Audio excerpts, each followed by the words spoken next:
கொஞ்ச நேரத்துக்கு அப்புறம் 2 பேரும் எப்படிப்பட்ட இடத்துக்கு போனாங்கன்னா, அங்க நிலாவோட வெளிச்சம் விழல அப்படிங்கறதுனால இருட்டு ரொம்ப அதிகமா இருந்துச்சு. அங்க வேட்டைக்காரன் பெரிய வலைய விரிச்சு வச்சிருந்தான். தெரியாததுனால லம்பு அந்த வலையில போய் மாட்டிக்கிச்சு. அப்ப லம்புவுக்கு ஏதோ புரிஞ்சுது. கால் சிக்கிக்கிட்டதுனால அது உதைக்க ஆரம்பிச்சது. சோட்டு பார்த்தா லம்பு எங்கேயோ மாட்டிக்கிட்டு இருக்கான் அப்படின்னு. அவனை விடுவிக்க ரொம்பவே முயற்சி செஞ்சான். ஆனா பாவம் அவனால எதுவுமே செய்ய முடியல. அந்த வலையில இருந்து லம்புவை கொஞ்சம் கூட காப்பாத்த முடியல. சோட்டு, இந்த வலையில இருந்து நீ என்ன காப்பாத்த முடியாது. சீக்கிரமா போய் யாராச்சும் இருந்தா கூட்டிக்கிட்டு வா.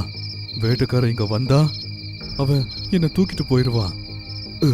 அதை கேட்டு சோட்டு பயந்து போயிட்டான். அப்புறம் சொன்னா, நீ கவலைப்படாத லம்பு, நான் இப்போ யாராச்சும் கூட்டிக்கிட்டு வரேன் அப்படின்னு சொல்லிட்டு சோட்டு அங்கிருந்து கிளம்பினான். உதவி கேட்கறதுக்காக அவன் வேக வேகமா அங்கிருந்து போனான். கொஞ்ச நேரத்துக்கு அப்புறம் யானை அவனுடைய கண்ணுல பட்டுச்சு.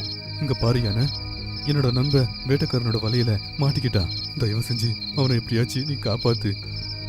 சும்மா இருறா, எப்ப பார்த்தாலும் இப்படியே போய் சொல்லிக்கிட்டே இருக்கிறது. ஆனா இன்னைக்கு நான் போய் சொல்லல, என்ன தயவு செஞ்சு நம்பு. உன் மேல எனக்கு நம்பிக்கை இல்ல.